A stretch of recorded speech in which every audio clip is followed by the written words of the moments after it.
We'll thank Pastor Doug Dent from Federated Church to lead us in that. Thank you. I invite you to pray with me. Creating and innovative God, we come before you as we gather for this city council meeting. We ask for your wisdom, discernment, and guidance as we deliberate on the matters before us. May your Spirit lead us to make decisions that are righteous and just and benefit all in our community. Give to the mayor and to the councilors capable assistance through the administration and the staff who serve our city. May each one gladly contribute in any way, whether humble or significant. We pray for unity of purpose so that good strategies and plans may be implemented quickly. May we also seek to understand one another's perspectives and find common ground. Grant us the grace to serve with integrity and humility, always seeking to prioritize the needs of our citizens. And may we be a beacon of hope and a source of positive change for our city. We trust in your guidance and pray our decisions will reflect your love and your will for all your children. This we pray in Jesus' name. Amen. Amen. Amen. I pledge allegiance to the flag of the United States of America and to the republic for which it stands, one nation under God, indivisible, with liberty and justice for all.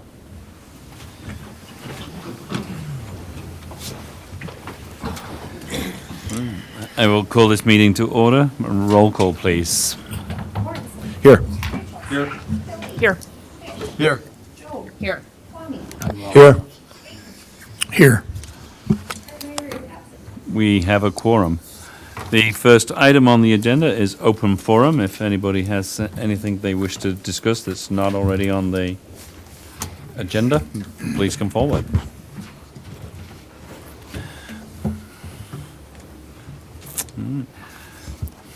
With that, we will look for an approval of this evening's agenda. Is there anything that we wish to change? Your Honor, I'd like to bring up something if I could, and I don't know if it's the right moment now. You'll guide me. But I want to be able to have the council be able to look at the city engineering that department a little bit more. What I want specifically is I want the council to be able to talk about this and talk about the process of an RFP for the city engineering department. If that's something you want to add on there tonight, and we can vote as a council to add it tonight. If it's something you want to put to the committee of the whole It's already, next it time. was going to be on the agenda for the next committee of the whole. It is, okay, thank you. Thank you. With that, would you like to make a motion to do the agenda? Thank you, Scott. I'll second that. Thank you, Laurel. All those in favor of the agenda as is, say aye. Aye. All those against, same sign. Hearing none, the agenda is approved. The first item on the agenda is a public hearing on the final cost hearing for PI 6081, the 2024 sidewalk driveway improvement project, for which we need a resolution adopting the final cost assessment for PI 6081, and I will call upon Andrew Ransa to discuss that. Yeah, thank you, Your Honor. Council members, as the mayor mentioned, this is our 2024 sidewalk and driveway improvement program. As you all may recall, this is a 100% voluntary and 100% petitioned program utilized by property owners throughout the community. And on an annual basis, we certify the final assessments for the previous year's project and then allow the property owners to repay those assessments over a period of time. And that time varies depending on the value of the assessments. The total project cost last year was just over $28,000. About $8,400 of that is assessments. The balance was paid out of city budgeted funds, which we budget about $30,000 annually for this project. Those $8,400 approximately in assessments are divided over 3 different properties. Those properties are all within your packet, and these assessments are set to run on those 3 properties, one of them for 15 years, the other 2 for 5 and 3 respectively. And the interest rate on these assessments is set at 5.5%. As I mentioned, this is a 100% petitioned program, so the property owners are signing up for this and they understand what their assessment is going to be. And as a result, the property owners have been notified that this hearing is taking place this evening, and the council can hold the public hearing and then adopt the final assessments via resolution. With that, we will open the public hearing. If anybody wishes to speak regarding this matter, please come forward, state your name and the city in which you live.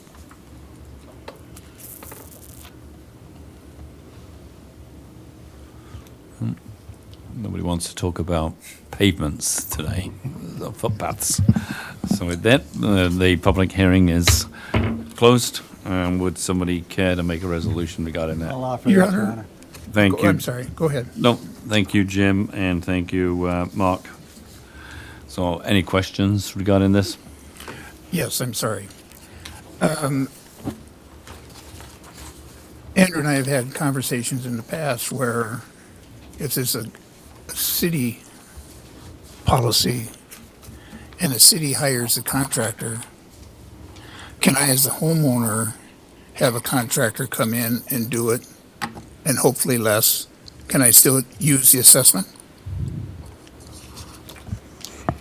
Your Honor, Councilmember Layton, we have not allowed that because if somebody wishes to go in, you can either participate in this program, which is offset by the city, and then the assessments are carried by the city, or you can do the work on your own. But we have not ever had a circumstance where we've allowed somebody to choose a contractor, pay the contractor, and then have the city, or have the city pay the contractor, and then allow them to pay us back over time. They would have to be part of this program to have the assessments. Is that something the council would possibly have a flavor for? I haven't talked to a local contractor if I needed a sidewalk done compared to the issues or the estimates that you've gotten. Let's just say it's half. I'm not saying it is, but at that time, maybe the owner doesn't care. He bought it for half anyway, but it would be something to consider. I think the council would accept that, getting the purchase out of the city hands and back into the private hands. Your Honor, Councilmember Layton, I think the challenge is, as we try to manage the budget that we have on an annual basis and allocate it to the projects, if we don't know what projects are out there, or if people are, securing their own contractors, and we don't know it's the best price, that's available, it's hard for our staff to manage the budget and allocate that appropriately and ensure that we don't overspend. Yeah, go ahead. And just thinking a bit more about it, we'd have to research into Minnesota Statute 429 and how does that work with that statute. I don't know off the top of my head how it would work, but I just know it's an area we'd have to research, so. Simply a question hoping that the consumer could save money, get it out of the purchase by a city and get it back to the private. Just out of interest, do we contract with somebody? I mean, do we get a bid at the beginning of the year? Yes. So if we did that, that might change that bid process too. Probably would. Yeah, the engineering department runs this and goes and gets quotes for doing this work. And yeah, and we set the sidewalk rates for 25 just at a meeting or two ago, right? I think, yeah. So. I might be looking at it a little as a layman, but a sidewalk's a sidewalk. In no offense to our engineering companies in town, it's a sidewalk. And you got your specs, it's so many inches, it's so wide, and we're done. We could get rid of and save a bunch of money for that consumer. 5% seems to be high too, thank you. Any other questions regarding sidewalk? Anthony? I think the advantage to the consumer in this case is being able to spread the cost out over time. And so being able to, buy it yourself is one thing. The comment I guess I wanted to make, though, was we only had 3 take advantage of this last year. And if you get around town, as it is with many of our roads, there's places that obviously need help. And I would encourage the public to take advantage of this program. I'd like to see more sidewalks done every year. And then, no other comments? Roll call, please. Mortensen. Yes. Rachel. Yes. Kilby. Yes. Fish. Yes. Joe. Yes. Fleming. Yes. Clayton. You can say yes for me. Just for the public's benefit, we are having a technical issue this evening with the microphones on this side of the room and one over there too. So bear with us if, as we kind of work through it. Thank you. The next item on the agenda is the awarding of bids. A resolution awarding the construction services contract to SF Excavating and Septic Systems in the amount of $387,500 for PI 8232, demolition of the groundwater storage reservoir. And I will call upon Alex from Interstate Engineering to present this. Good evening, Mr. Mayor, council members, thank you. Yeah, we opened bids Thursday, May 1st on this project. Quick overview of the project. Up at the water treatment plant site, there are currently 2 ground storage reservoirs. One that was built, I believe, in the 50s, and then the one we're discussing was built in 1916.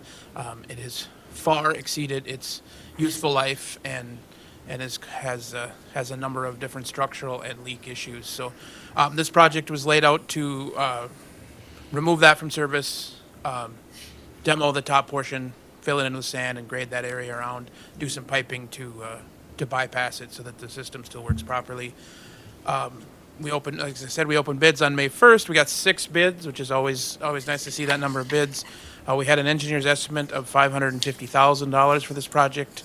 The low bid was SF Excavating and Septic out of Dalton at $387,500. So we're very happy with that bid. I've spoken with the owner of SF Excavating. They're very comfortable with their number. Everything is in order. So we come tonight looking for a resolution to award that project and get the work moving. Included in the memo is some additional costs. We have a total estimated construction cost of $575,000. That includes design and construction engineering, some city assistance, and some other miscellaneous costs. As my understanding, this funding will be provided through the water fund and has been included in the rate analysis. And we anticipate this work to be complete by the end of October this year. So if there are any questions, I'd be happy to try and answer them. Somebody care to make that resolution? I'll offer the resolution. Thank you, Second. Jim. Thank you, Laurel. Any questions of Alex? Alex, this is a water tank? Yes. Yeah, so the city has currently 4 different water storage vessels. The 2 water towers that I'm guessing most people have seen, and then these 2 tanks. The first part of this project was to analyze the whole system. We worked with Interstate Engineering, worked with Apex Engineering on this. We've done an entire model of the city's water system and then specifically looked at the treatment aspects and the distribution aspects of removing this tank. And we discovered and it was confirmed by the Minnesota Department of Health that removing this structure would not have a negative effect to the water that the city can produce and provide to the public. And how big were the tank, or this tank? This one is 750,000 gallons. So it is big. It is big. Yep. It The is other big. one's 1.5 million. So this is actually the small one, but in the scheme of water, it's a lot of water. And the state of Minnesota won't let you just fill it with sand and leave it there. It's got to come out. That's effectively what we're doing. We're going to take off the top 5 feet just to get it down below grade, fill the rest with sand, pop some holes in it so it doesn't hold water. Because it's not an area likely to develop since it's only about 20 feet from the other reservoir. No disrespect to anybody, but $500,000 it's beyond my understanding. That's a lot of money. It is a lot of money. The access up there is difficult, and that adds some of the costs. And there's some difficult pipe work too, trying to get around that thing. So, but yes, it's a lot of money. It is what it is. Your Honor, if I have a question. Alex, what part of it is demolition is steel? What part of it is demolition is concrete? Is there a percentage, or what is the demolition material when it's all taken down? It'll be primarily concrete. It is a concrete structure. There will be reinforcing in the concrete that will have to be separated out for recycling. There's also a chain link fence on top and some rubber roofing, but primarily it will be concrete. And where will that demolition material go to? Is that going to go to an off-site somewhere, or is that going to go to the local Fergus Falls demolition? I don't know. That is the responsibility of the contractor, and I don't know if he has a pit that he's taking it to for crushing, or if he's taking it to the demolition landfill. I have not asked that question. So there's nothing in the bid for his cost? Let's say he was going to keep coming into our landfill or something, he hasn't set that in his bid? You don't know of that at all? I don't. If he's intending to take it to the city landfill, he should have included that cost in his Okay, bid. so, yeah. Because the bid is laid out that the demolition material is the contractor's to dispose of properly. And if he Okay. chooses to use the city landfill, he would have to pay city landfill's fees just like everybody else. And he didn't do that at this time? I don't know. Okay. That wasn't laid out in the bid. We Okay. just know he will be disposing of it somehow. Do we know the cubic yards of demolition, give or take? I don't know off the top of my Okay, head, no. sounds Sorry. good, thanks. Any further questions of Alex? If not, roll call. Yes. Yes. Yes. Yes. Yes. Yes. Yes. The resolution is approved. The next item on the agenda is, under petitions and communications, is a proclamation declaring May 18th to the 24th of 2025 as Public Works Week. And the people purpose presence, whereas public works professionals focus on infrastructure, facilities, and services that are vital importance to sustainability and resilient communities and to public health, high quality of life, and well-being of the people of Fergus Falls. And whereas these infrastructures, facilities, and services could not be provided without the dedicated efforts of public works professionals who are engineers, managers, and employees at all levels of government and the private sector, who are responsible for rebuilding, improving, and protecting our nation's transportation, water supply, water treatment, and solid waste systems, public buildings, and other structures and facilities essential to our citizens. And whereas it is in the public's interest for the citizens, civic leaders, and children in Fergus Falls to gain knowledge of and maintain an ongoing interest and understanding of the importance of public works and public work programs in respective communities. And whereas the year 2025 marks the 65th annual National Public Works Week sponsored by the American Public Works Association. Be it now resolved, I, Anthony Hicks, Mayor of the City of Fergus Falls, do hereby designate the week of May 18 to 24, 2025 as Public Works Week.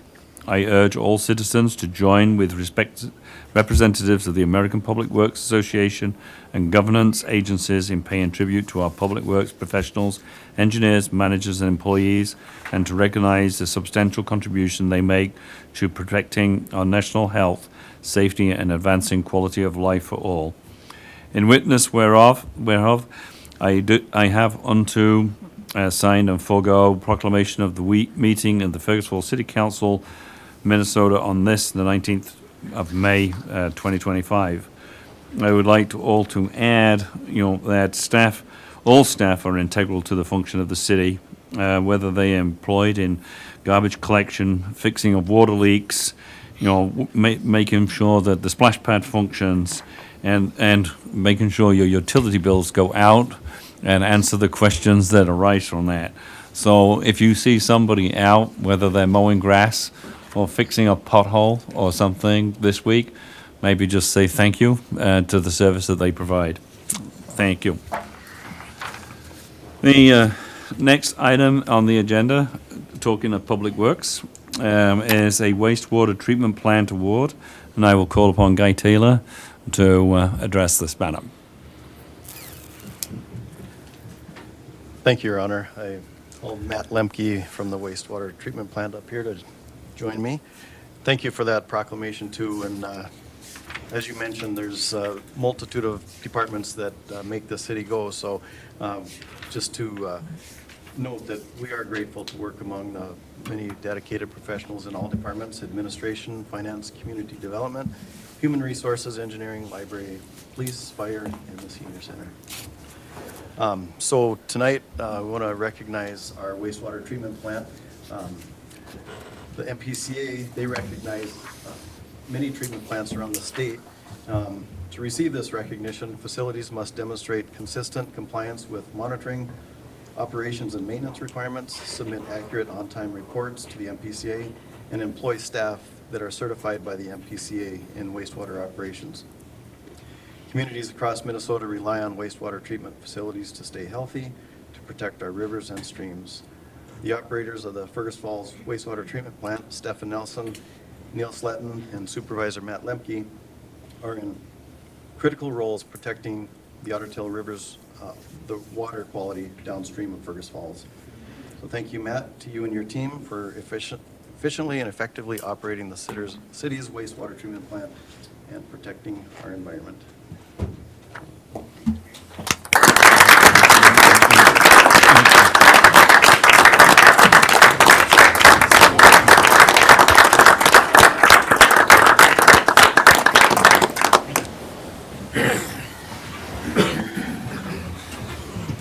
Thank you, Matt and team. The next item on the agenda is an update from the Otter Tail County Humane Society, and I will call upon Chris and Christy to give a short overview of where the Humane Society is at and the exciting news that they've got. Good evening. Thank you for having us. It is fitting that we are here tonight since when we came in it was raining cats and dogs. So my socks are still soaked. So yeah, like I said, good evening. Thank you for having us. It's an honor to have the opportunity and the time to speak with you tonight. My name is Chris Cannon. I am the Executive Director at the Humane Society of Otter Tail County. And with me tonight is Christy Lausch. She is our Capital Campaign Chairperson. So we are here tonight to speak with you about our organization and our role in the community, and also share some good news. We are so excited to share that after years of planning, saving, praying, hoping, we're finally breaking ground on our shelter expansion. So a little bit about us. The Humane Society of Otter Tail County, HSOTC for short, is a private 501c3 that has faithfully served the county since 1979. So despite that name, including Otter Tail County, we are not a government agency. Some people may not know that. We are a dedicated staff of 8 and a board of 8 volunteers, plus Christy. And we are the only animal shelter in the county. So we're the only shelter facility serving all 2,200 square miles of this county. And we do it because we care about the pets and the people attached to them. So speaking of the pets, we do partner with cities across the county to manage those stray populations as best we can by attempting to find forever homes for over 600 stray, abandoned, and surrendered animals that enter our shelter every year.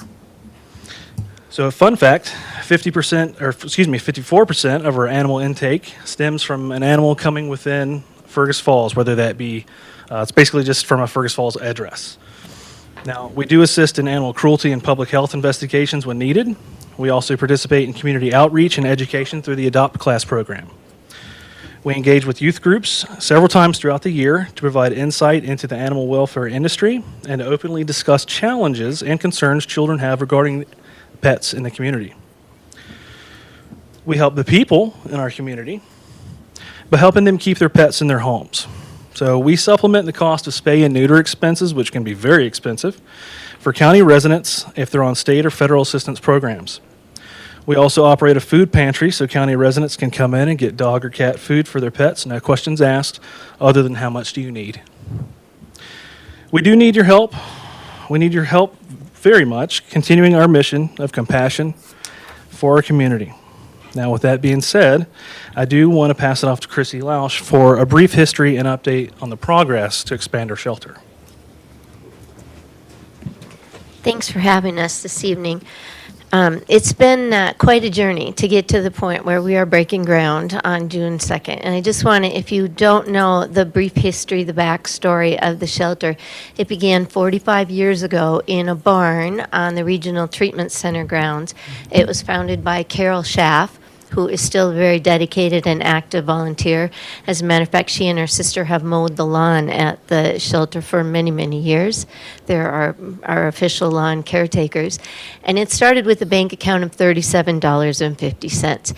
So from those humble beginnings and a lot of hard work, dedicated people and passionate people over the years, it's evolved, it's grown, it's changed locations a couple of times.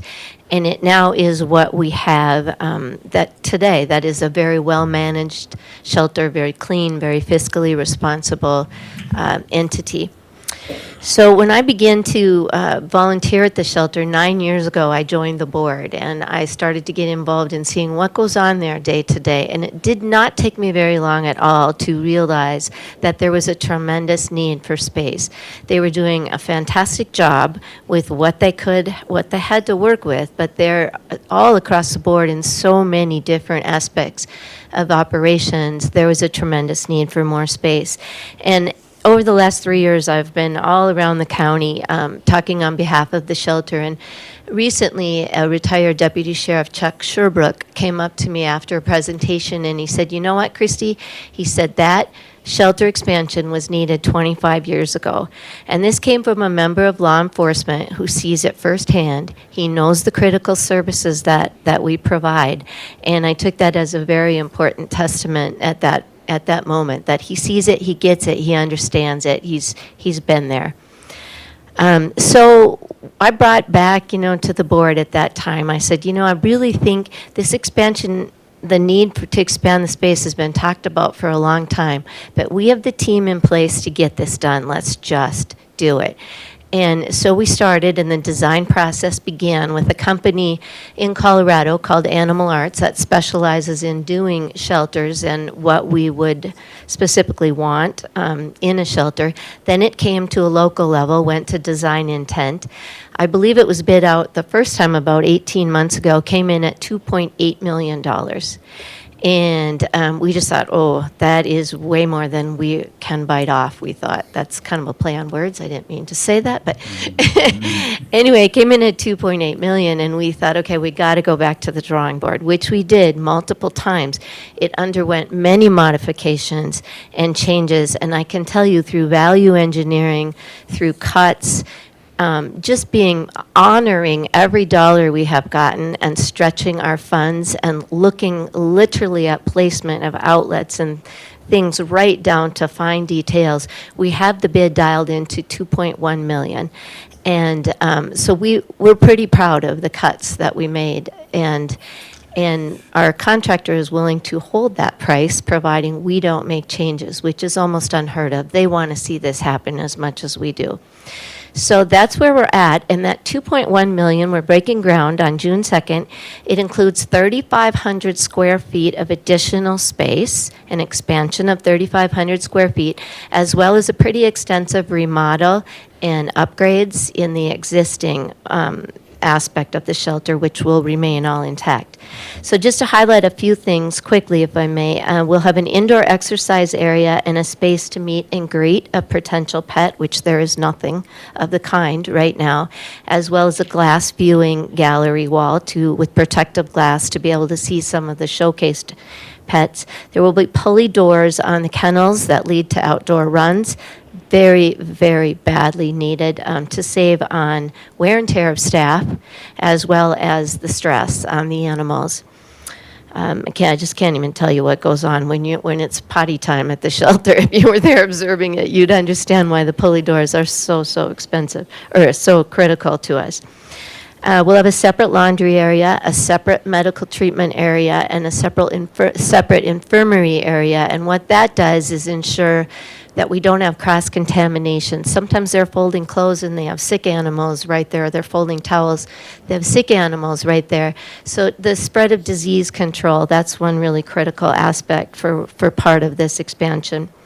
Additional storage and garage space badly needed, as well as educational training and meeting space. That is all badly needed. And we could go on and on. There is a 5-minute video on the website if you want to take a peek at and visualize the space. And you have about 1 week before it's closed to the public to get a tour from Chris if you want to go out and see the current space. So fundraising began exactly 3 years ago, just over 3 years ago, I would say. And to date, this little grassroots effort has raised $1.9 million. So we are very, very proud of how far we've come. It's come from primarily private donations, some businesses, some grants, and foundations. And of that 1.9 million, we have also allocated 400,000 out of our Humane Society investment account that we allocated right when we kicked off the project. We said, let's allocate this much to jumpstart this capital campaign. And in a perfect world, we wouldn't want to touch that because we do rely on the interest from that account for our general operations as well. So if you do the math, that puts us about $200,000 short to get across the finish line over during the construction phase. And as well as, in addition to that, we have some expenses of a temporary location, which I think Chris will highlight a little bit more. And we'll have some expenses of some fixtures and a few things that will be needed in the new space. So for the most part, we have a very, very loyal group of supporters. We have not typically been an entity that has to go out and continually ask for money or solicit for money. But obviously, when you have this loyal supporter base, making your general budget and ask of $2 million is it's a whole different ballgame. So that is where we're at. We're basically here to see if you can help us get to the finish line.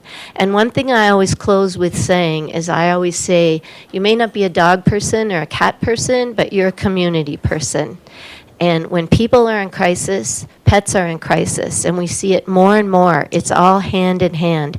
And from an outside perspective, all you have to do is spend a little bit of time at the shelter, and you will see the amount of law enforcement calls that come in, social services calls, where shelter staff is assisting removing animals at 10 o'clock at night. And things of that nature that goes on. It happens every single week, and the staff is on duty 365 days a year, 24 hours a day. And it's just critical. And I would just challenge everyone to ask yourself, what would happen if we didn't have that animal shelter? What would happen if there was not the shelter in Fergus Falls, if there wasn't a shelter in the county? We are the only one serving the county. So I would just like you to look to look at some of the services and the critical things we do for the community. And hopefully 8 months from now, you'll have a part in celebrating a bigger, better, beautiful shelter when you pull in from the west side of town and you can see the brand new, beautiful building. So thanks for your time. Thanks, Christy. So I'll keep my final portion short and sweet, hopefully short and sweet, but I do want to go and just thank the city for their contribution of $12,000, which covers roughly the cost of our medical supplies for the year. So I do want to thank you for that. Didn't want to make it sound like it was just private donors. And in the interest of transparency, I do want to note also that the county has us in their health and human services budget and contributes about 30% of our annual operating budget, which is $360,000 annually. Like Christy said, the rest is made up by individual donors, like some of you actually on the council. So thank you for that. She did mention there earlier the initial contribution of $400,000 from our own investment account to fund the capital campaign. So here's where it comes. I would request that the council consider helping us in a number of ways, any one of them. But we would ask that you either you could fund our temporary moving costs in the amount of $45,000 to help us, get over the hump as far as our temporary moving costs. That's our rent. That's our additional equipment that we have to get to make that space work. Another option would be to help us replenish that investment account over a period of 4 years. That would be very helpful. But I do just want to say, we have been able to faithfully serve the county for decades. And the only reason that we've been able to do that is by making prudent financial decisions. Just recently, we've actually secured a grant of $75,000 from the Vidine Trust, an additional $75,000. They're a huge supporter of ours. And they have issued a challenge to the city to match it through Christy and I. But we just want to ask that you help us continue the trend of us faithfully serving the county like we've done for so many decades and hopefully for many more decades to come. So with that, I am done and I can answer any questions you may have, or at least attempt to. Do you have any questions of Chris or Christy? Mike? Yeah, Your Honor. I tell you what, thanks for coming here tonight. I've worked with both of you through my billboards for a while, and I think I got inspired tonight by this. I really did. And I know that, Chris, since you've come on, it's been a great addition to the Humane Society, so I appreciate that. And Christy, you've dug in there for years with it. I'm a sales guy. She's a marketing person and different things. If people wanted to donate to you today, where would they donate? We never did hear where that was at, and you've got a lot of people that are listening online tonight too. They're just everywhere. So I don't know if that's appropriate to do, but I think it's appropriate to do for your facility tonight is know where they could give. Sure. Yeah, I appreciate it. That's a great question. If you were interested in donating, you can go online to our website. It's www.humanesocietyotc.org/build. And you can pay by credit card or by debit card Credit on card, that. debit card, yep. Any which way you want to give us money, we can take it. Yep. If you want to come by and it's a shelter during normal business hours too. Granted, we are closed at the moment, but if you just knock on the door and wave a check, then we'll open the door for sure. Maybe you should tell where our new temporary location is. Yeah, our temporary location is going to be in the old Companion Animal Hospital at 1505 West Lincoln. So if you've been around the Tower Road area, you've probably seen me driving the van back and forth a couple times. But we hope to be fully moved in to that location by Memorial Day, probably June 1st. We'll see. I am about 80% bruised right now from moving everything starting with May 1st when we got into that building. So, yeah, and I would also say keep an eye out on our social media as well for more updates regarding our operations at the new location as well. Any other questions of Chris and Christy?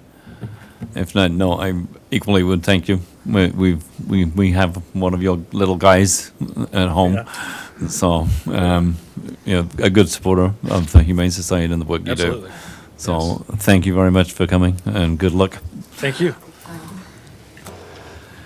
The next item on the agenda is the consent agenda. There are 6 items on there.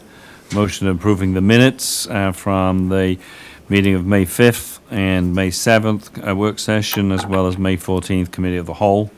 A motion approving licenses, a resolution approving the school resource officer contract with IESD 544. A resolution naming the fire training grounds as the Daniel C. Ness Training Grounds. A motion appointing Scott Kwame and myself to represent the City of Fergus Falls on the Otter Express Joint Powers Board, and a resolution approving some budget adjustments. Would somebody care to make that resolution? I'll offer that. Thank you, Laura, and thank you, Jim. With that, roll call. Yes. Yes. Yes. Yes. Yes. Yes. Yes. The next item on the agenda is a resolution authorizing entering into a broker representation agreement with Marcus and Millichamp for the Bigwood Event Center. And I think we will call upon, did Andrew want to say a few words, and then Rolf, or just Rolf? Yeah, I can talk on that. I've had an opportunity to review the proposed listing agreement that was provided by Marcus and Millichap for the listing of the Bigwood Event Center. The listing agreement places a purchase price of $500,000. However, I explained to John Rizaruk, whatever his name is, that our charter requires the city to go through a process to sell real estate, and so whatever price you put on or whatever offers you get, the city will always entertain a reasonable offer, but it's always ultimately up to the council to pass a resolution authorizing a sale, and our charter process requires 2 council meetings, one where the purchase price would be, or the purchase offer would be presented, and the second council meeting thereafter to take it up for action, whether it approve or disapprove it.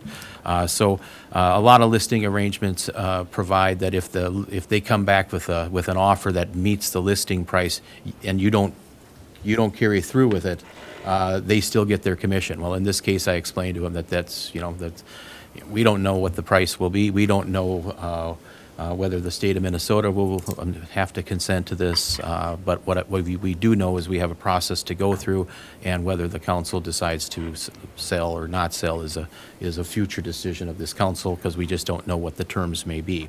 So 6% commission is what he charges, and I made some additional changes in regards to a mediation occurring in Otter Tail County as opposed to Hennepin County, and a couple other changes that I thought made sense. So this is council wish to have a listing agreement on the Bigwood Event Center presented to it, so this is the agreement that's being presented. With that, would somebody care to make a resolution? I'll offer that. Thank you, Scott. I can second that. Thank you, Laurel.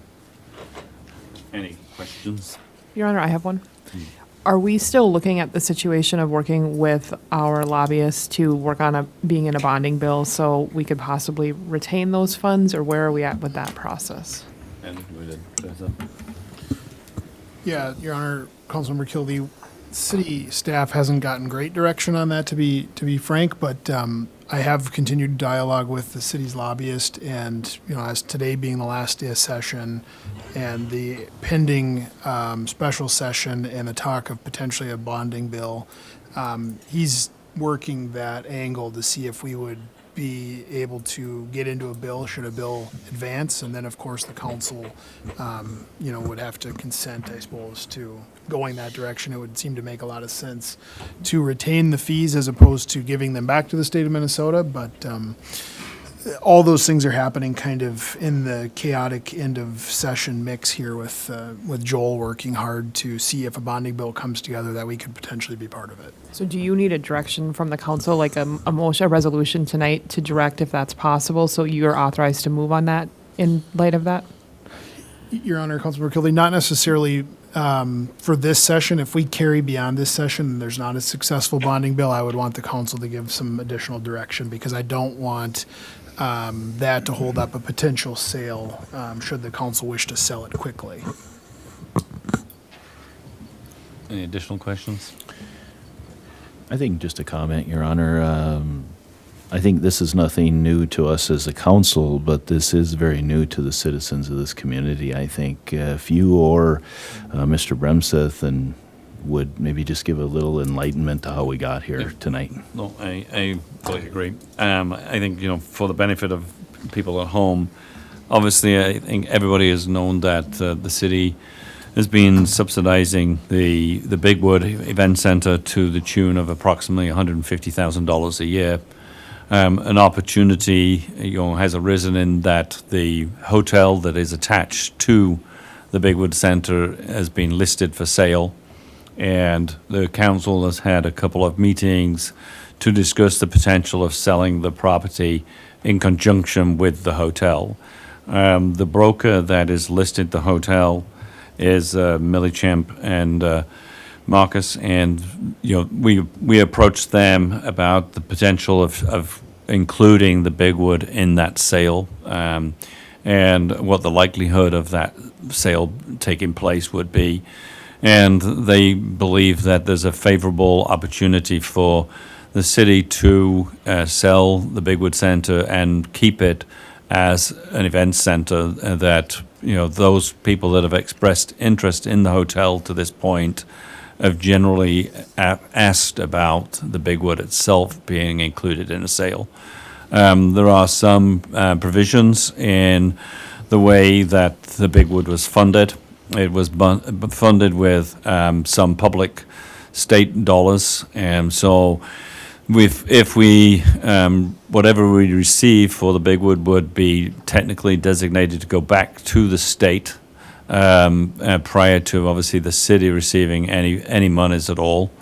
And our lobbyist had brought up that there was a potential of including something in a bill that would release those funds back to the city. It would be obviously at this point perhaps a long shot, but they would have to be designated to another public good type project. They wouldn't necessarily go back into the city's general fund, but it would go back into a special project that would benefit the citizens of Fergus Falls. So we would be working hard to try to get that to be the case, but obviously we don't know what St. Paul will do.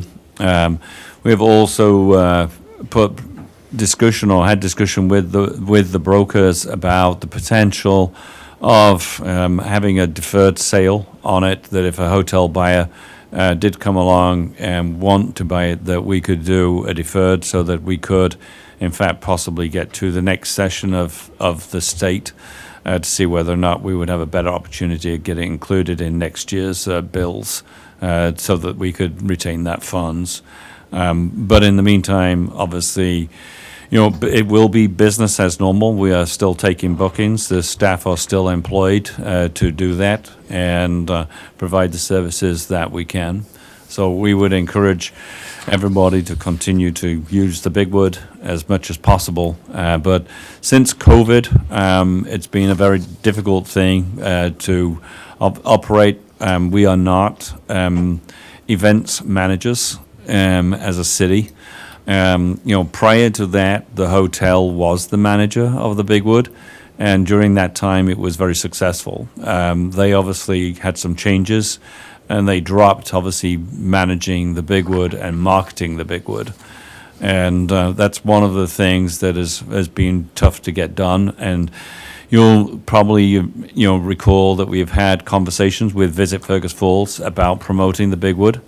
They have started to do that, and Leighton Media on the radio have also started to do that, so that we can try to get as much activity out there as possible to alleviate the burden to the city residents and taxpayer.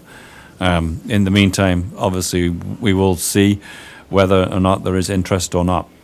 And if there is no interest in purchasing, then obviously that will be what it is. So, thank you. Cecily, you got a question? Thank you, Your Honor. Cecily Cookman, Fergus Falls. With that in mind, I'm curious about Z103. Where does that fall between Bigwood Event Center and the hotel?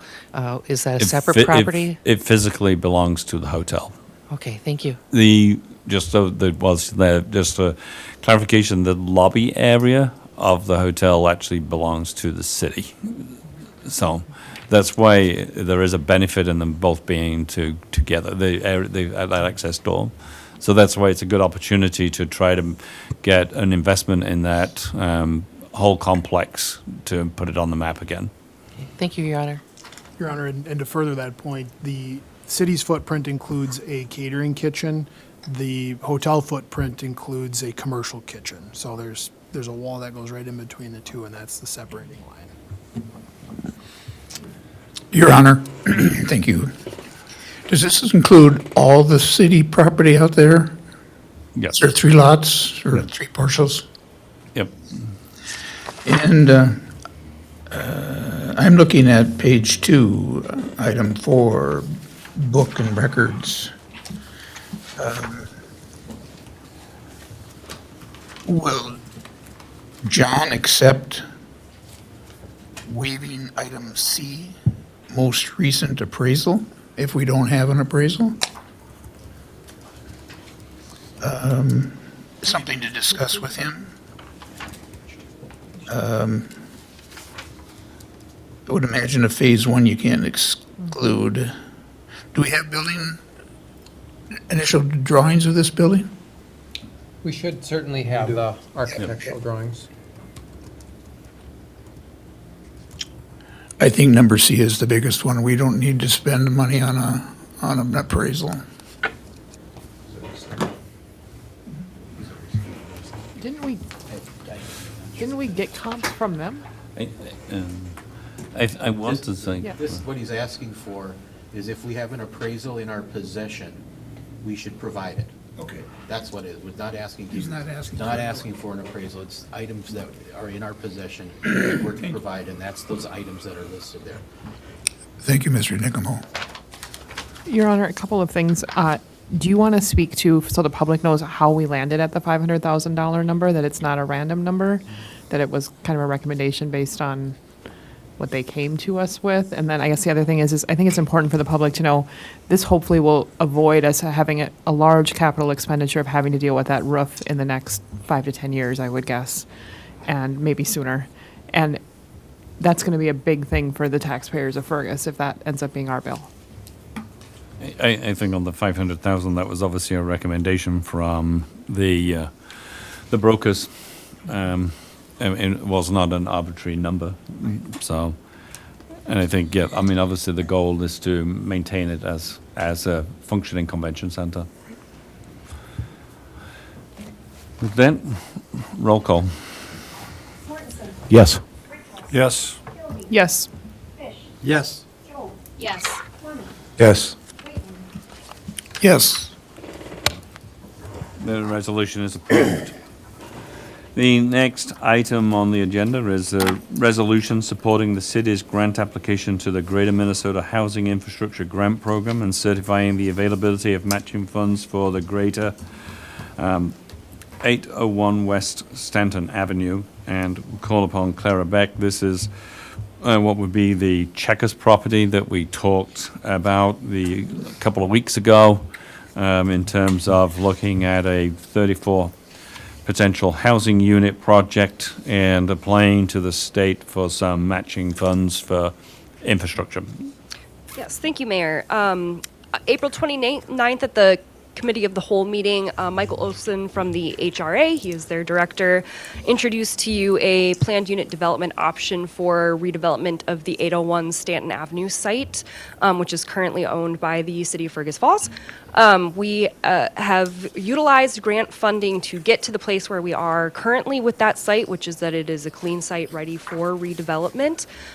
During that process, the city also took the step of setting a development TIF district, redevelopment TIF district that encompasses the property of 801 Stanton Avenue in order to prepare itself for other possible grant programs or other programs that could utilize TIF, including the Greater Minnesota Infrastructure Grant Program, which is what we are discussing briefly here tonight. The application is due June 12th, and as part of the application package, what is requested is that the city provide a resolution stating that it has the ability to make the match that is necessary as part of the grant program. So should we be chosen as a grant recipient, we must provide a 50% match.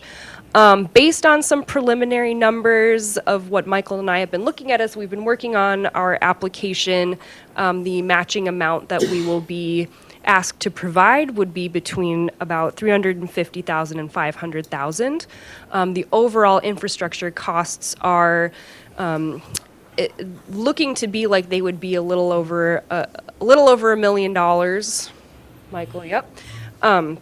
So we are in the position where we can apply to the Greater Minnesota Infrastructure Program to get 50% of those costs covered. We have also opened ourselves up to the option of a $100,000 match through Otter Tail County, which is something we can kind of stack on as we go throughout this process. So the request tonight is to say that, yes, you are interested in applying to this program. We'd like to see what could happen through the state if we can get some more funding to get this infrastructure going.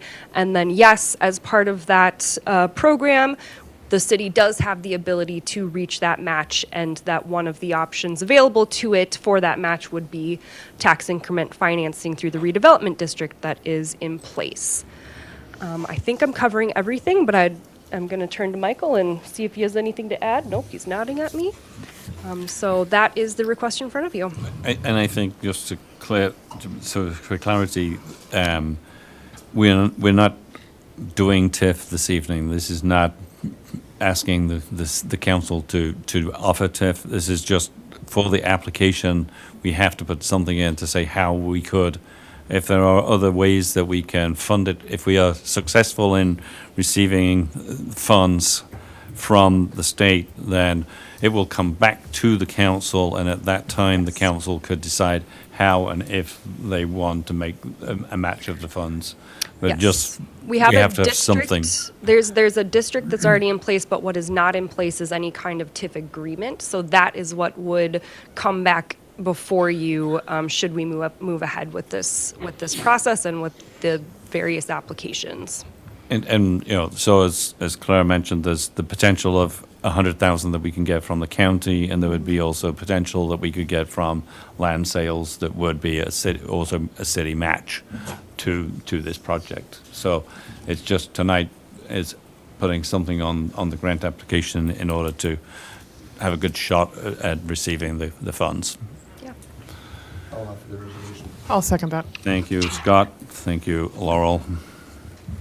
Any questions? I would love to. Your Honor, thank you. Yep. I'm looking at the qualifying housing redevelopment published by the state of Minnesota, and it refers to affordable housing. Was that part of the program out there, affordable housing, with the HRA? I mean, the average was about 300,000 per home.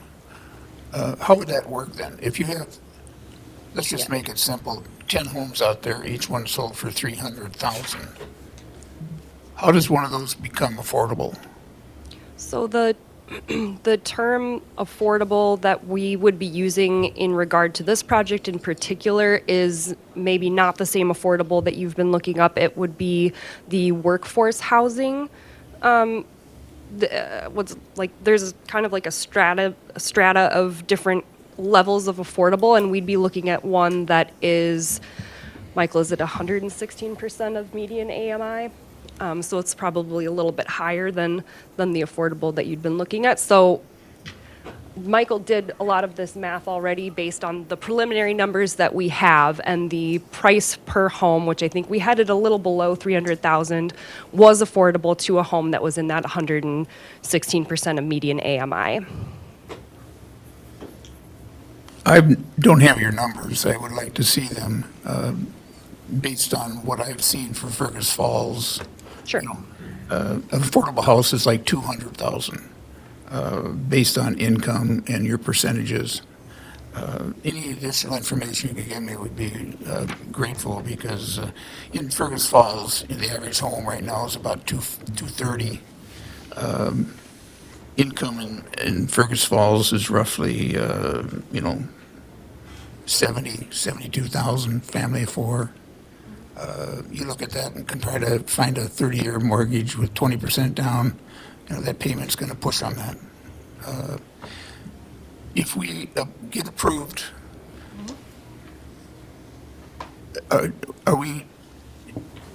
what must we do if we get this approved by the state?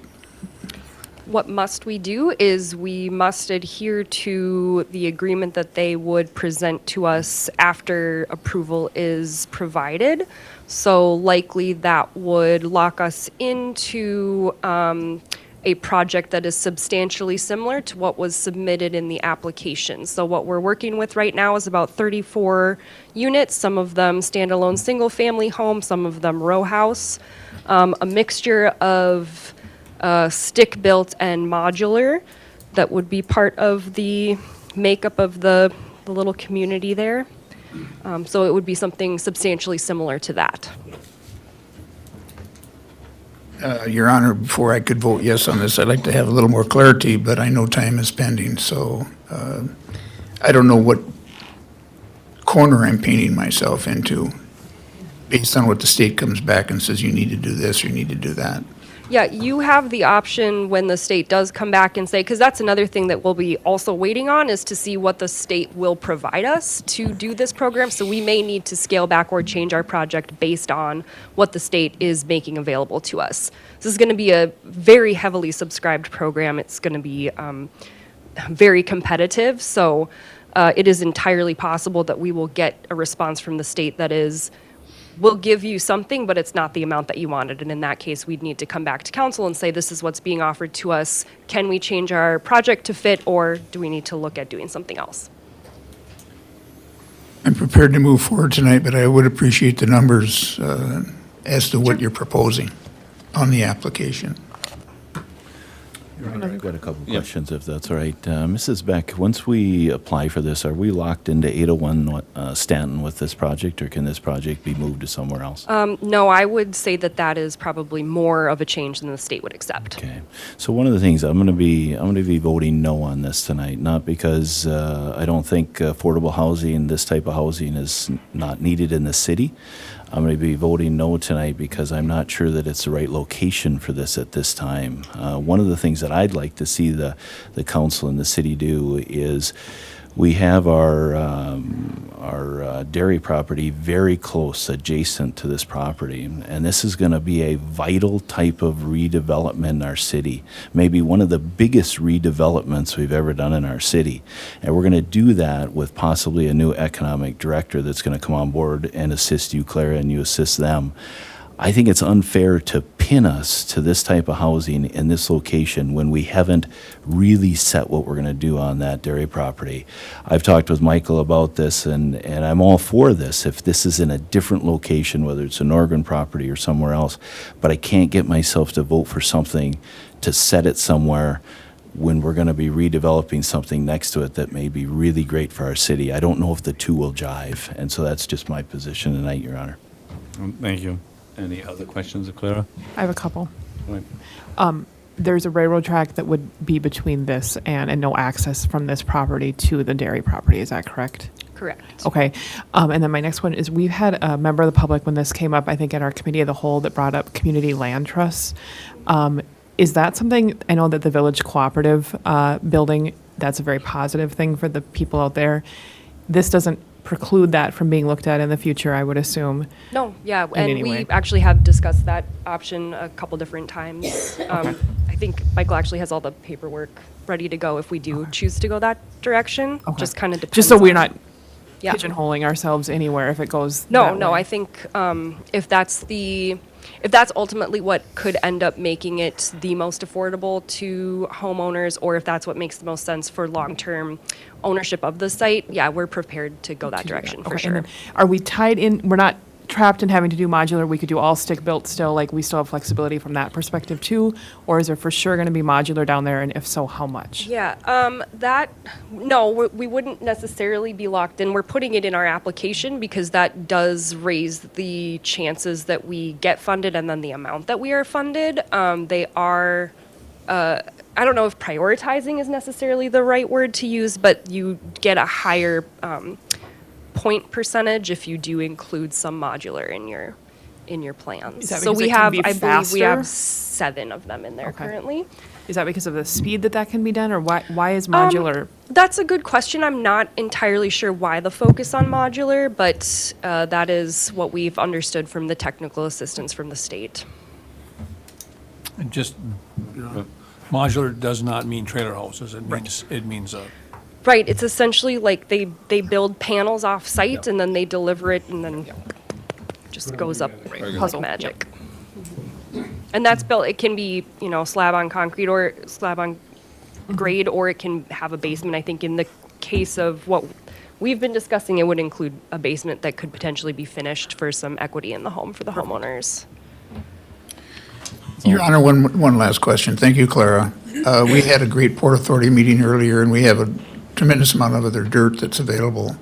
Would it be too late to move this project to some of that northern I think real it estate would be, land? yes.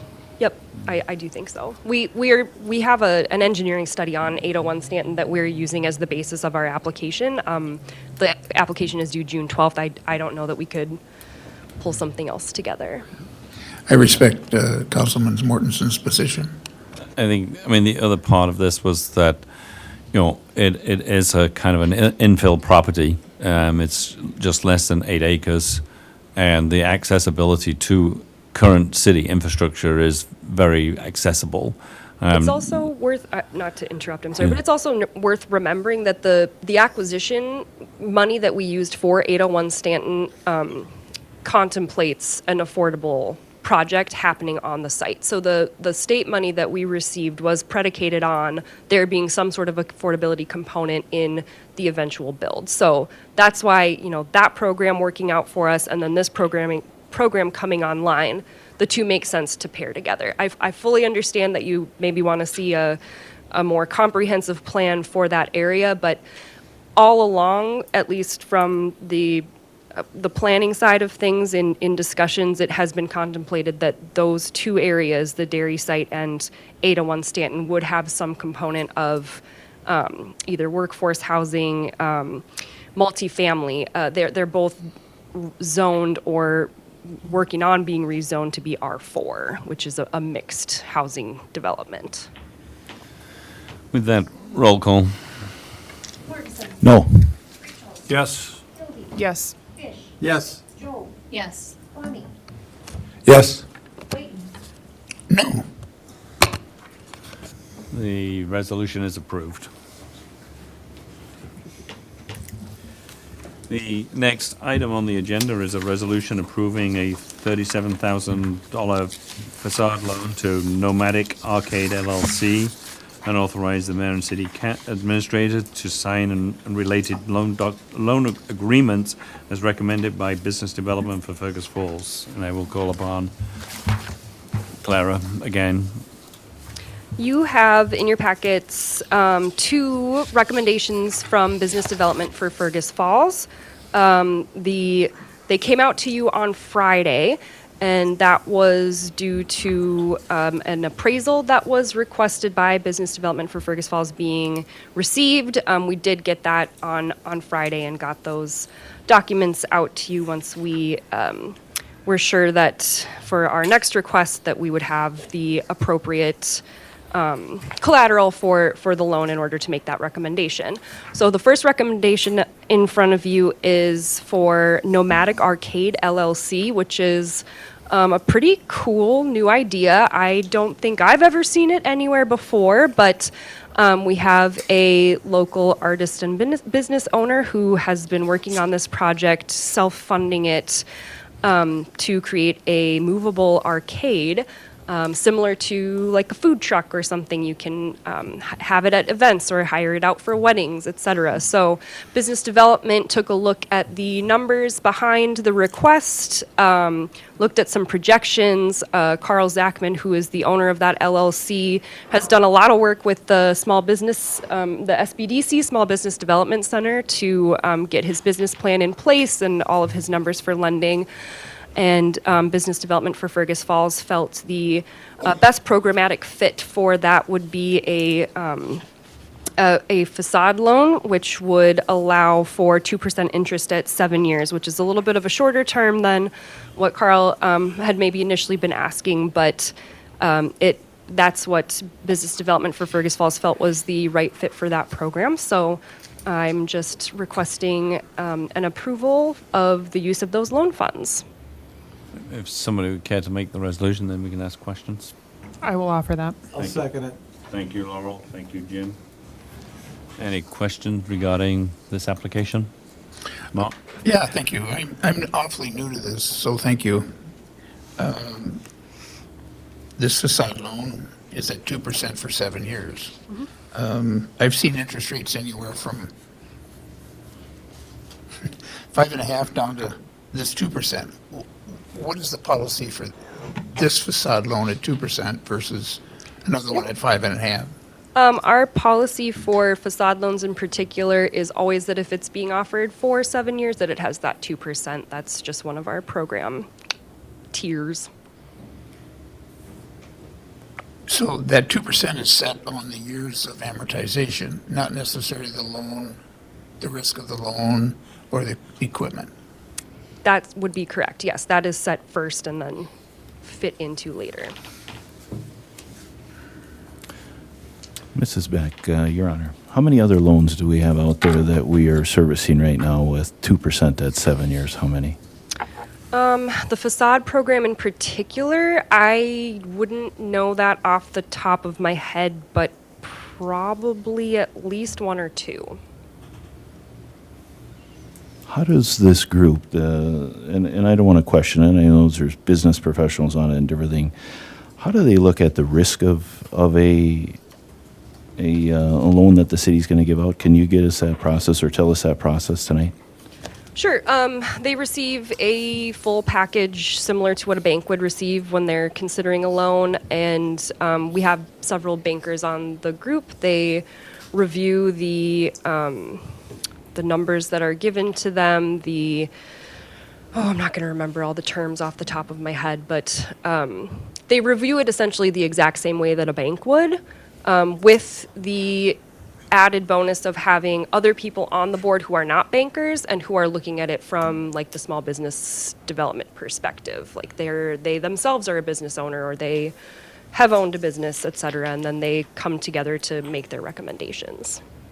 And the 2%, like Mr. Layton said, that doesn't fluctuate with interest rates. That's 2%, whether we go to 10, 11, 12% here now, That's interest correct. rates?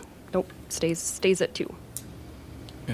Are there, on the city website, under business development, there's an outline of the programs. The facade loan is at it's 0% up to $10,000 and a 4-year payback, or it's 2%, over that, and a 7-year payback.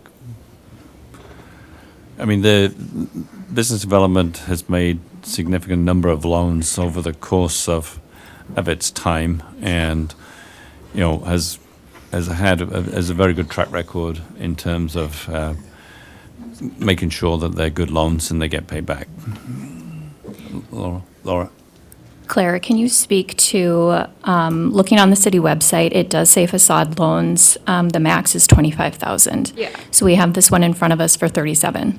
Yes, so business development does have the option in like small print at the bottom of both our economic development and facade programs, because those are seeded by different funds than our other loans. They do have a little bit more flexibility with how they can use those programs and pair those programs. So in general, they will lend up to $100,000 across those two programs, and we've had $25,000 out there as kind of like the max that we would make available for facade loans, but kind of knowing that amount isn't quite cutting it anymore. So that's where they're exercising their right to say, we're looking at this specific project, we're looking at this program, we think it's a better fit if we up that amount a little bit. So we don't have any requests that come before business development for Fergus Falls that haven't already been in some significant conversation with either when they were in existence, Greater Fergus Falls, or directly with city staff regarding the programs and the fits. Your Honor, a question? So when I hear facade loan, I think the front of a building. Mhm. Is there any concern because this is mobile? I mean, I know Carl's doing a personal guarantee based on paperwork, and I'm not against this. I'm just kind of wanting some clarification on that. And then also, I guess my other point would be, can we get the website updated so people know that maybe that might make people think, oh, my project is bigger, there's no point. Sure, yeah. Can we get some updating on that so people are aware? Yes, BDFF can at their next meeting take a vote and say that they want to take that off of the website. I can't just take it off for them, but yes, we can certainly do that. And then with economic development and facade loans, the name may be a little bit misleading. We've used facade loans for things that go beyond just changing the front of a building, but in this case, they thought it was the right fit because part of the loan is going to outfitting the outside of the mobile arcade with its signage. And I'm looking behind me because that's Mr. Zachman, who is the applicant in the back. Any other questions? If not, roll call. Yes. Yes. Yes. Yes. Yes. Yes. Yes. The resolution is approved. We wish Mr. Zachman good luck in his venture of being the pinball wizard of Fergus Falls. So, And Jim, too, pinball wizard. the next item on the agenda is a resolution approving a $126,000 IRP loan to MAA Drager, Inc., and authorize the mayor and city administrator to sign the related IRP loan and business subsidy agreements as recommended by Business Development for Fergus Falls. Again, over to Clara. Yeah, it's weird how this works out, but when it rains, it pours. No sooner did we finish up our previous request from a local hotel than we got a request from another one. Well, I guess they came in fairly simultaneously, but we've been working with this one a little bit longer in order to get all of the required materials that we wanted to ensure that this lend was something that BDFF felt comfortable with. So in this case, we've got a $126,000 loan to, I believe it's pronounced Ma Durga Inc. They are the owners and operators of the Comfort Inn. They have made significant changes inside the building already, and this is kind of like a final step in their redevelopment of that hotel, which includes changing out some of the stucco and things on the front of the building. So they went through the same process that our other hotel went through. BDFF saw their numbers, did their review, had their conversations, and received an appraisal that there was some cleanup that needed to be done on their O&E report to ensure that they had recorded certain satisfactions of mortgages that were hanging out there and hadn't been recorded. Those have all been taken care of. They did provide us with an appraisal that showed that the collateral was there for the city to hopefully feel comfortable in this lend. And because this is an amount of over $75,000, part of the request is also that there be a business subsidy agreement that is simply based on the amount, but the amount is not high enough to have required a public hearing. So that's why you're not seeing a public hearing attached to this request. You'll see the subsidy agreement, but not the hearing. So again, any questions, I will do my best to answer. I'll offer the motion, a resolution. Thank you, Laurel. I'll second it. Thank you, Scott. Any questions? If not, roll call. Yes. Yes. Yes. Yes. Yes. Yes. Yes. The resolution is approved. I think another good opportunity for improving Fergus Falls. The next item on the agenda is the presentation of claims in the amount of $1,936,644.53. Would somebody care to make that resolution? Resolution, pay the bills. Thank you, Jim. I'll second. I'd like a comment. Thank you, Scott. And the comment? On page 61 in the packet, there's a couple of lines that total a little over $60,000. And I just wanted to draw attention to it due to the fact that we opened the meeting today with a recognition of this being Public Works Week, and we've talked about a water tank removal project tonight, and these two lines reference the replacement of a well pump. And I asked Guy if he could explain what we spent this $60,000 on.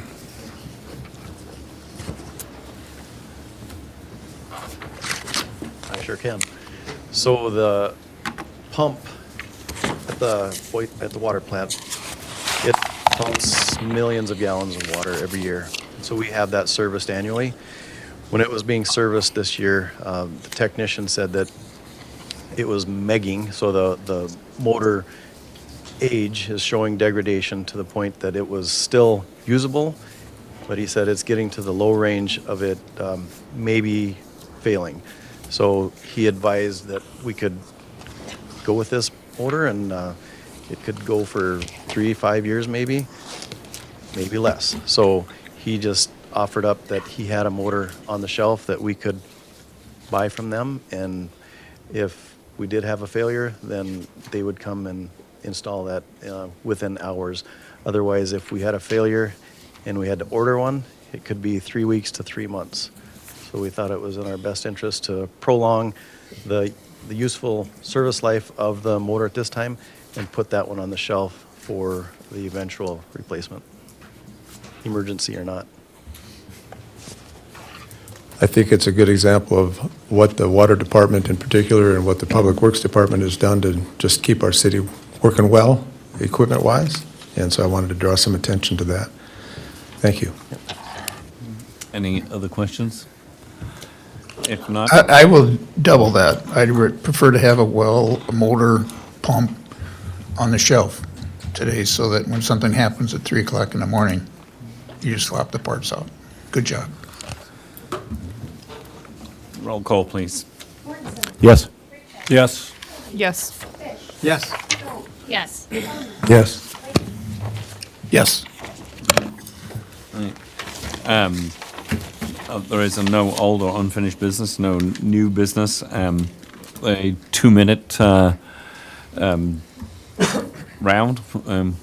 I think, is Mike at the beginning? Yeah. Sure. Your Honor, I'll be quick tonight. Yeah. I appreciate, go ahead, do you have something to say? No, I was just going to say, we forgot to list it on the agenda, but we'll still honor the agreement. Yeah, you bet. I'll be quick tonight, Your Honor. I think what I want to do, sometimes I sit here and I think about like the Humane Society and people listening and watching, and what I've noticed is there's people watching all over the area and actually all over the world. And one of the things that I want to do today is I just want to thank our active duty military that are watching us throughout the world. I want to thank you for your service to our country. I want to thank you for your dedication to our country and what you do for us. And we look forward to you when you come back to Fergus Falls, whether you retire from the military, whether you're back from active duty or you're home on leave. And one of the things that I assure you we'll do for you is we'll leave the light on for you. So I appreciate all of you around the world that watch from the military, and I thank you for your dedication. Thank you, Mike. Scott? I just want to talk about the town halls we're going to have. I really encourage, I've been getting a lot of phone calls about the town halls and what's been kind of going on. I just want to encourage everybody to show up and to speak what you got. You can tell me anything you want, and I can try to relay it, but it comes from that pulpit, right? Or what do you want to call it there? Comes, I don't call it pulpit. Podium. And whatever, it really goes a long ways. And I had a long conversation with a gentleman this afternoon about it, and so when we get this going, when's our first one? First one is June the 30th. June the 30th. So that's going to be great, and I don't think the room's going to be big enough. Thank you. I would echo what Scott said, and what I was going to talk about tonight, I think staff has kind of covered and the mayor has covered.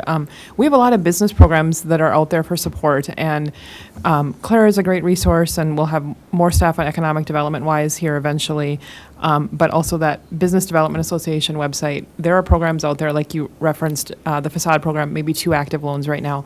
There's money out there. We can help your business. Go look at those resources. Same with the sidewalk program that Scott Kwame mentioned. There's not a lot of utilization, and like he said, there's money out there for homeowners to improve their sidewalks and improve public safety. So look into these programs. We have ways to help, and we would like to use those programs more. Thank you. Jim? I would like to see us get behind the I would like to see us get behind the Humane Society and put a little money in. They need another 200 grand. I know we're not going to give that much, but I think we could give something to help them out. Probably the liquor store's got a little extra money someplace or something there right now. Store. Always the liquor store. Always go to the liquor store when you're looking for money. So, but anyway, I think we should try and support the Humane Society. Thank you. Thank you, Jim. Well, I want to remind everybody about the Fergus Falls Aquatic Center open house Thursday, May 29th from 4 to 6. And then it officially opens Monday, June 2nd. So exciting. I think we have a lot of kids and families in general that are really looking forward to this. Thank you. Scott? In the realm of community activities coming up, the sculpture walk, we got a little flyer on that today. The grand opening celebration for that is May 31st from 1 to 3 with activities at the senior center and walking tours and a community gathering. So be sure to check that out. Also coming up the end of this week on Thursday is a downtown tour led by Chris Schulke from the Ottertail County Historical Society. That one's on Thursday. And then on Friday, there's an outdoor tour of the RTC property, also from the Ottertail County Historical Society. Chris Schulke will be doing that one. So some fun things to do coming up this weekend. Thank you, Scott. Mark? I don't have anything other than I still focus on the city website. We've had handouts tonight We have different policies. We've notified that the business loan is unclear to the public. How we want to go, I am a strong proponent that we maintain one website, and that's the city website, not X, not Facebook, not Rumble. We have one place to go, have it completely full. On a second note, I would like to see the business development policy, if you will, which outlines the different loans and the different opportunities that we provide the community. Obviously, I'm the new boy on the box, so that's totally new to me. We are strong behind supporting our local businesses. Mr. Kwame, when was the RTC deal? The tour is Friday evening, What time? 6 o'clock. Okay. Your Honor, that's what I got. Thank you, Mark. I think, as you say, it's good that we support local businesses, and anything that we can do to strengthen them is obviously a positive thing. And like Jim, I agree that I think we need to look at what we can do to assist the Humane Society. As they mentioned, over 50% of the little critters that end up in there come from our zip code, and we give them $12,000 a year for that.